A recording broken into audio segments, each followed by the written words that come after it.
All right, so this is an exciting lecture for me because we remain within the theme of human nature.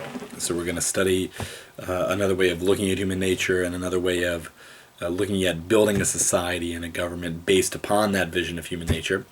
But it's exciting because we're going to look at some of the founding documents of the U.S. Nation. So some of the documents that govern us, some of the documents that have given us our basic sense of what government is supposed to do, what we are supposed to pursue, what we're allowed to do and what we're not allowed to do. And so to me it's exciting to look at these things, these documents, not primarily in terms of a historical view, but in terms of a philosophic view. Again, just like Plato or Hobbes or Rousseau, we're asking, what is the idea they have about human nature? What do they say about human nature? What does it mean to be human? And then what kind of society and politics are going to be built upon that vision of human nature? And so when we look at these documents, what you see, beginning with the Bill of Rights, is that there is this protest against an abuse of power. The U.S. colonists, at least some of them, are reacting to King George in England, and they are very much opposed and very much offended and very much aggrieved by the sense that they are being governed by this guy, by this king, that doesn't ask for their consent. They're being forced to follow laws that they didn't agree to, that they were not represented at in terms of the creation of these laws. And so very much you have a vision, a document that is based upon this idea of freedom and a rejection of power, of absolute power, certainly. And the U.S. system is very much based on this idea that power has to be controlled. Power should not be centralized. And in particular, that means governmental power. So the idea of the U.S. nation is built on this idea of limiting power and limiting governmental power in particular.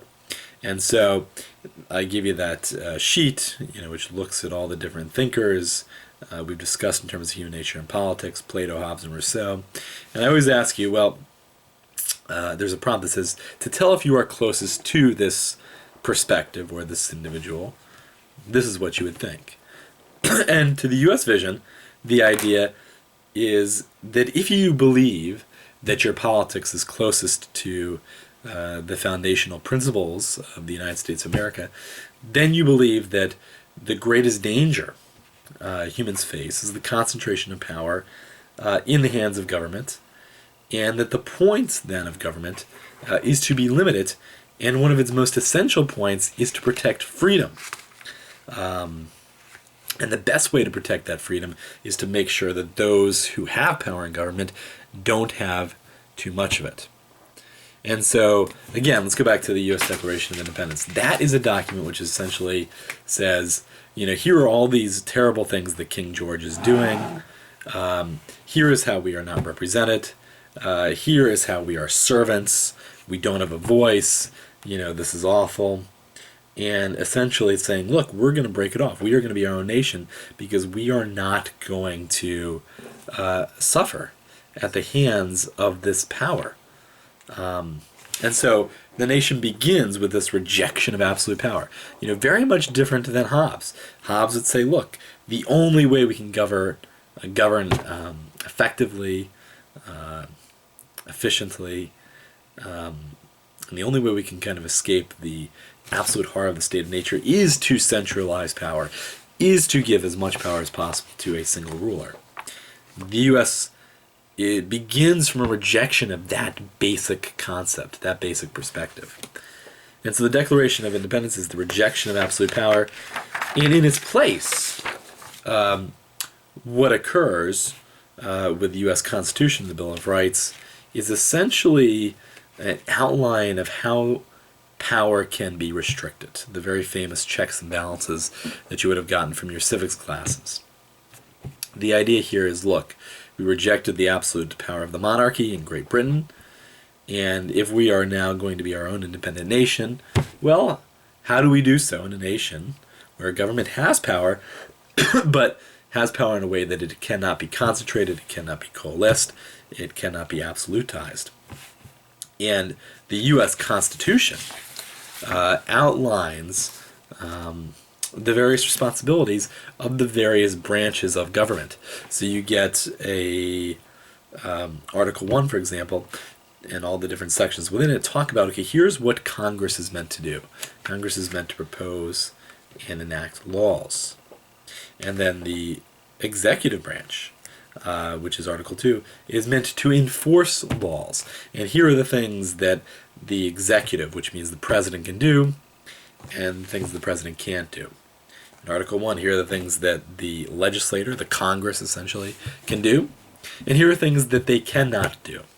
And then it goes on to judicial power as well, essentially saying here is the role of the judiciary, here's what their purpose is, here's what they can do, and here's what they're not allowed to do. So again, trying to define the responsibilities that each branch of government has is at the heart of the U.S. Constitution. And that's where we get into constitutional debates and all that kind of stuff. When you go to the Bill of Rights, these are amendments to the Constitution that were adopted by three-quarters of the states, and by 2/3 of the Congress. And these are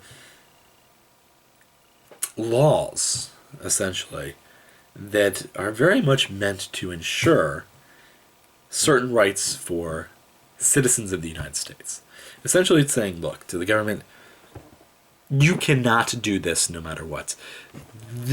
The ability of individuals to do these things is protected no matter what laws you would like to pass, or no matter what you would like to do in a particular Congress or as a particular president. Here are things you cannot do. And we see this very much throughout U.S. history, certainly in contemporary U.S. history, where there's debates about whether Congress has gone too far, whether they've overstepped their bounds, or whether the president has overstepped his bounds. Has he done something? Has he enacted an executive order that goes beyond his power, or that violates some of the fundamental rights of citizens that you are not allowed to violate as per the Bill of Rights? You look at the first one, it's the very famous freedom of expression and freedom of religion. In other words, you can speak freely, you can associate with who you want, you can practice the religion you want, and that's a sacred right that the government cannot violate. Again, the government has power, but it doesn't have power to violate that right. Same thing with the bearing of arms, and this is always a very hugely contentious issue in our nation. In other words, the right of people to keep and bear arms shall not be infringed. In other words, you can have a weapon, you can have a gun. Now, it is interesting in this one, in the beginning clause, it does say a well-regulated militia being necessary to the security of a free state. So I, not being a constitutional scholar, would ask, well, if you're not bearing arms for the sake of militia, is that still valid?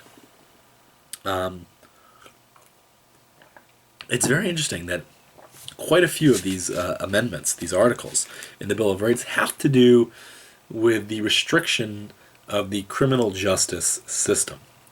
In other words, the criminal justice system cannot, for example, conduct unreasonable searches and seizures. They can't simply look through your stuff unreasonably. And this is the whole Edward Snowden thing. Did the government violate that by essentially tapping into our electronic devices? Is that an unreasonable search or seizure? You can't issue a warrant without a probable cause.